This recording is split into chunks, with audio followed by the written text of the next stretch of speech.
আজকে যখন ঘুম থেকে উঠেছি ওই তখন ৫টা মতো বাজে। তো ঘুম থেকে উঠে বাসি ঘরটা ঝাড় দিয়ে নিয়েছি। আর দেখো, কালকে না প্রচুর বৃষ্টি হয়েছিল। সকালের দিকে তো রোদ উঠেছিল, তারপরে তো দুপুরের পর থেকে একদম সারাক্ষণ বৃষ্টি। আর রাত্রেবেলাও না খুব বৃষ্টি হয়েছিল, আর একটু হাওয়াও দিচ্ছিল। তো হাওয়ায় দেখো উঠোনগুলোর কী অবস্থা, একদম পাতা পড়ে ভীষণ নোংরা হয়েছিল। তো উঠোনটা আমার ওইদিকে ঝাড় দেওয়া হয়ে গেছে, তো আমি এখন দেখো উঠোনটা এদিকে ঝাড় দিচ্ছি। আর উঠোনটা ঝাড় দিতে দিতেই না একটা খারাপ খবর শুনতে পেলাম। আর খবরটা শোনার পরে না ভীষণই খারাপ লাগছে, আবার কষ্টও হচ্ছে, মানে এইরকম যেন কারো না হয়। খবরটা শোনার পরে একদম বুকের মধ্যে না ধড়ফড় করে উঠছিল। তো ওই যে কাকিমাকে দাঁড়ানো দেখলে কাকিমা এসে কিন্তু খবরটা দিল। তো সকালবেলায় হচ্ছে এরকম একটা খারাপ খবর পাবো বুঝতে পারিনি। মানে ঘুম থেকে ওঠার পরে সারাদিনটা যেন ভালো কাটে সবাই কিন্তু এইটাই আশা করে। কিন্তু সকাল সকালে এইরকম একটা খারাপ খবর মানে ভেবেই না কেমন যেন লাগে। তো কি বলো তো বন্ধুরা, আমাদেরই পাড়ায় হচ্ছে অনেকটাই দূরে আমাদের বাড়ি থেকে, আবার হচ্ছে খুব একটা দূরও না। তো যাই হোক, একটা লোক মারা গেছে একদমই অল্প বয়স। মানে শুনে ভীষণ খারাপ লাগলো যে এই অল্প বয়সে এরকম অবস্থা। তো হঠাৎ করেই কিন্তু মারা গেছে। তার মানে কোনো রোগ ছিল না, কাজে গেছিল, কাজে গিয়েই হঠাৎ করে মারা গেছে। তো যাই হোক, মানে কি বলবো, মানে ভীষণই খারাপ লাগছিল। তো অনেকেই দেখতে গেছিল, আমার মানে ভালো লাগে না ওসব দেখতে, সেই জন্য আমি আর যাইনি। তো যাই হোক, দেখো উঠোনটা ওদিকে ঝাড় দেওয়া হয়ে গেছে, আর দেখো কতটা নোংরা হয়েছে, গাছের পাতা পড়ে একদম উঠোন ভর্তি হয়ে গেছে, আর একটু কাদা কাদাও আছে। মানে ঝাড় দিয়ে না আমি কিছুতেই এগোতে পারছি না। তো চলো বন্ধুরা, তোমাদের সাথে একটু দুঃখের গল্প করতে করতে না শুভ সকালটা বলতে ভুলেই গেছি। তো চলো, শুভ সকাল আমার প্রিয় বন্ধুরা। আশা করছি তোমরা যে যেখানে আছো সকলে ভালো আছো এবং সুস্থ আছো। নদিয়া জেলার ছোট্ট একটি গ্রাম থেকে আমি অনিতা তোমাদের সকলকে জানাই আমার ব্লগ চ্যানেলে অনেক অনেক স্বাগত আর অনেক অনেক ভালোবাসা। তো এখন বাজে ওই ঘড়ির কাঁটায় 5:30 মতো। তো আজকের ব্লগটা কিন্তু এখান থেকেই শুরু করছি। ফুল ব্লগটা তোমরা দেখতে থাকো, আশা করছি তোমাদের ভালো লাগবে। আর যদি কোথাও একটু ভালো লেগে থাকে তাহলে আমার ভিডিওটাকে লাইক কমেন্ট শেয়ার করে দিও, আর আমার ছোট্ট চ্যানেলটিকে সাবস্ক্রাইব করে আমার পাশে থেকো।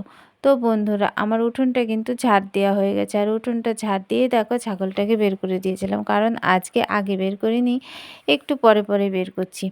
তো বের করার পরে দেখো ওকে বেঁধে দিয়ে কিছু হচ্ছে জিউলির ডাল হচ্ছে ভেঙে দিয়েছি। তো এখনও খাচ্ছে, কালকে তো ঘাস কাটা হয়েছিল সেগুলো সব খেয়ে নিয়েছিল। তো একটাও ছিল না, আর এত পরিমাণে বৃষ্টি হয়েছে মানে কাটতেও পারিনি, সেই জন্য হচ্ছে ওকে এখন পাতা খেতে দিলাম। ও এখন পাতা খাবে, যদি বেলার দিকে হচ্ছে একটু মানে বৃষ্টি কমে আর কি, ঘাসের জলটা মরে যায়, তখন ওকে কিছুটা ঘাস কেটে এনে দেবো। তো দেখো বাচ্চাগুলোকে খেতে দিয়ে এসে আমি উনুনের পাড়ে চলে এসেছি, আর উনুনের পাড়ে গোবর আর মাটি নিয়ে দেখো লেপতে চলে এসেছি। উনুনের পাড়ে এসে আবার আর এক কাণ্ড দেখো, ওই যে বলছিলাম ঘরে তো জল পড়ে, সেই জন্য দেখো ওইখানে তিরপল দিয়ে জ্বালানিগুলোকে ঢেকে রেখেছি। না হলে না ওই যে বৃষ্টি পড়লে হচ্ছে জ্বালানির উপরে বৃষ্টি পড়ে, আর জ্বালানিগুলো ভিজে গিয়ে না রান্না করতে ভীষণই কষ্ট হয়। তার মধ্যে তো সে তোমাদের বলছি মানে অনেক দিন ধরে গ্যাস নেই, গ্যাসটা ভরাও হয়নি, খুব একটু সমস্যার মধ্যে আছি তাই। তো জ্বালানিগুলো যদি আবার ঠিকঠাক করে না রাখি তাহলে আবার রান্না বান্না করতেও অনেক সমস্যা হয়ে যাবে। তো সেই জন্য মানে সাইডে একটুখানি ঢেকে দেওয়া হয়েছে, মানে যাতে জ্বালানিগুলো আর কি বেঁচে থাকে। তো তোমাদের সাথে গল্প করতে করতে দেখো আমার উনুনের পাড়ের ওদিকে কিন্তু ল্যাপা হয়ে গেছে, আর ল্যাপার পরে না কিন্তু দেখতে বেশ সুন্দর লাগছে। আমার কাছে কিন্তু খুব সুন্দর লাগছে, তোমাদের কাছে কেমন লাগছে প্লিজ একটু কমেন্ট করে জানিও। তো যাই হোক, দেখো ওদিকে আমার একদম সম্পূর্ণ ল্যাপা হয়ে গেছে, আর এখন ঘরের সামনেটা আমি একটু লেপে নেব। কি বলো তো, ওই যে একটু আগে আগে লেপে নিচ্ছি, না হলে না ওই কাদা কাদা হয়ে যায়। আর বৃষ্টি হলে না এই মাটির ঘর একদম খুবই একটু সমস্যা হয়ে যায়, মানে বারবার যাওয়া আসা করতে করতে হচ্ছে কাদা হয়ে যায়।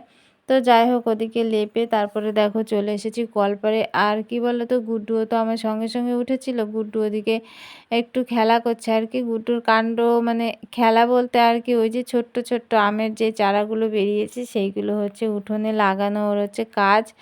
তো সেইগুলোই ও এখন লাগাচ্ছে, আর আমি এদিকে থালা বাসনগুলো ধুয়ে নিচ্ছি। ধুয়ে নেওয়া বলতে আমার থালা বাসনগুলো দেখো মাজা হয়ে গেছে, আর এখন আমি ভাতের হাঁড়িটাকে বেশ সুন্দর করে মেজে নিচ্ছি। তারপরে দেখো ওই যে গামলা জল ভরে নিয়েছি, এক গামলা জল, এখন এক এক করে সব থালা বাসনগুলো ধুয়ে নিচ্ছি। তো থালা বাসনগুলো ধোয়ার পরে চলে এসেছি ঘরে। আর ঘরটা তো হচ্ছে মানে বৃষ্টির জন্যে না ২-১ দিন মোছা হয়নি। ওই কোনো রকম আর কি মানে ঝাড় দেওয়া হয়েছে, সেই জন্য হচ্ছে মুছতে গেলে কি হয় বলো তো, একদম শুকোতে চায় না। আর ফ্যান চালালেও না শুকায় না। মানে ওই ভিজে, ভিজে না থেকে যায়। আর বুঝতেই পারতো ছোট্ট বাচ্চা ঘরে, ঘরটা যদি সবসময় ভিজে, ভিজে থাকে, ও তো সবসময় হাঁটাচলা করে। ওরও একটু অসুবিধা হয়, আবার ভয়ও লাগে যদি স্লিপ কেটে পড়ে যায় তখন তো খুব লেগে যাবে। সেই ভয়ে না ঘর-দুয়ার হচ্ছে কদিন একটু মানে মোছামুছি করিনি আর কি। সামনেটা একটু মোছামুছি করেছি, ভেতরে আর মুছিনি। তো আজকে না মুছে আর পারলাম না, একদম মানে খারাপ দেখাচ্ছে আর কি। সেই জন্য ভাবলাম একদম শুকনো, শুকনো করে মুছে নিয়েছি। আর যতই শুকনো, শুকনো করি না কেন ওই ভিজে, ভিজে ভাবটা না থেকেই যায়। আজকে গুড্ডুকে হচ্ছে খাটে তুলে দিয়েছি, খেলনা দিয়ে আনছি, "তুই এখানে খেল, আমি হচ্ছে ঘরটা মুছে নিই।" তো ঘরটা শুকোনোর পরে ওকে বলেছি তারপরে নামবি। ভয় লাগে যদি পড়ে গিয়ে হচ্ছে কোথাও ফেটে যায়। তো ওদিকে গুড্ডু খেলা করছে আর আমি ঘরটা মোছার পরে দেখো ওই যে কিছুটা জামাকাপড় মানে এত ময়লা হয়েছে জামাকাপড় কি বলবো তোমাদের। মানে অনেক দিন ধরে না জামাকাপড় ধোয়াই হয় না, তারপরে হয়েছে বৃষ্টি। মানে জামাকাপড় না আজকে না কাচলেই নয়, মানে ওগুলো আর পরার মতো নেই পরিস্থিতি। তো সেই জন্য একটু গরম জল করে নিয়েছিলাম আর সার্ফ দিয়ে দেখো সব জামাকাপড়গুলো কিন্তু গামলার মধ্যে আমি ভিজিয়ে নিচ্ছি। আর বৃষ্টিতে দেখছো তো উঠোন একদম মানে সপসপে হয়ে গেছে। চান করলেও তো জামাকাপড় ভিজে থাকে। তো সেই জন্য কেচে দিই, কেচে দিয়ে হচ্ছে ওদিকে মেলে দেবো। যেটুকু শুকায় তারপরে হচ্ছে ফ্যানে দিয়ে দেবো।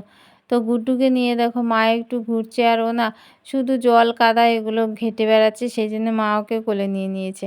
আর আমি সব জামাকাপড়গুলো দিয়ে দিয়েছি, তার মধ্যে একটু বেশি করে সার্ফ দিয়ে দিলাম যাতে হচ্ছে তাড়াতাড়ি ময়লাগুলো উঠে যায়। তো চলো এখন এই জামাকাপড়গুলো ভিজিয়ে তারপরে কেচে মেলে দিয়ে আমি এখন চান করে উঠব। তো চলো এই কাজগুলো এখন আমি কমপ্লিট করে নিই।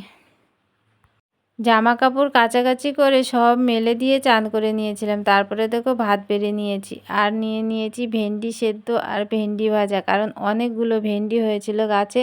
তো মা একটু সেদ্ধ করেছে আর হচ্ছে একটু ভাজা করেছে। আর ওই যে দেখছো কালো মতো, ওখানে আছে মেথি বাটা আর লবণ। আর আমার এটা কিন্তু খেতে খুব ভালো লাগে, না খেলে না একটুও ভালো লাগে না। তো এখন এটা দিয়ে খেয়ে নেব। আর তার পাশে দেখো রান্না করেছে হচ্ছে মুগ ডাল পেঁপে দিয়ে।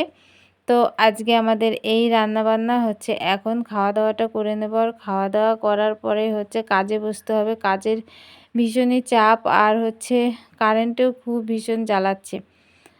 তো খাওয়া দাওয়া করার পরে দেখো একটু হচ্ছে মানে দুপুরের পর পর আর কি যাচ্ছিলাম একটু বাজারের দিকে। তো গুড্ডু আর মা যাচ্ছিল আর আমি হচ্ছে পেছন পেছন যাচ্ছিলাম, একটু কাজ ছিল আর কি, সেই জন্য আমরা বেরিয়েছিলাম। তো বাজার থেকে ঘুরে আসার পরে খানিকক্ষণ আবার কাজ করলাম। তারপরে দেখো হচ্ছে বসে গেছি হচ্ছে একটা জিনিস দেখানোর জন্য। তো গুড্ডুর পাপা দেখো গুড্ডুর জন্য কি পাঠিয়েছে। তো গুড্ডু এই খেলনাগুলো অনেক দিন ধরে বায়না করছিল খেলবে বলে, তো হচ্ছে পাওয়াই যাচ্ছিল না। তো অনেক খুঁজে খুঁজে এগুলোকে অনলাইনে পেয়েছে। সেই জন্য হচ্ছে আজকে পাঠিয়েছে। তো তোমাদের একটু দেখাই যে হচ্ছে কি পাঠিয়েছে। আর ও দেখো একদম মনোযোগ দিয়ে দেখছে। এগুলো নিয়ে আমরা ছোট্টবেলা খেলতাম, কিন্তু এখন না এগুলো একদম পাওয়া যায় না। তো হাতে ওইভাবে মানে ঘুরিয়ে ছেড়ে দিলে না একদম আকাশের দিকে উড়ে যায়। তো কাকে একটা দেখেছিল, সেই জন্য ওর খুব মানে পছন্দ হয়েছিল। তো অনেক খুঁজে খুঁজে পেয়েছে, তো সেইগুলো আজকে দিয়ে গেল। তো তোমাদের সাথেও একটু শেয়ার করলাম। আর গুড্ডু তো ভীষণ খুশি এগুলো পেয়ে। তো চলো এখন গুড্ডুকে দুটো হচ্ছে ঠিক করে দিয়ে আর বাকিগুলো হচ্ছে প্যাকেটে ভরে রাখি। তো চলো বন্ধুরা, ব্লগটা আর বড় করছি না। তোমরা যে যেখান থেকে এই ব্লগটি দেখছো সকলে ভালো থেকো এবং সুস্থ থেকো। যারা নতুন বন্ধু হয়ে আমার এই ব্লগটি দেখছো তাদের পাশে থাকার জন্য অনুরোধ করছি। দেখা হবে তোমাদের সাথে আবার পরবর্তী একটা নতুন ব্লগে। টাটা বন্ধুরা, গুড নাইট।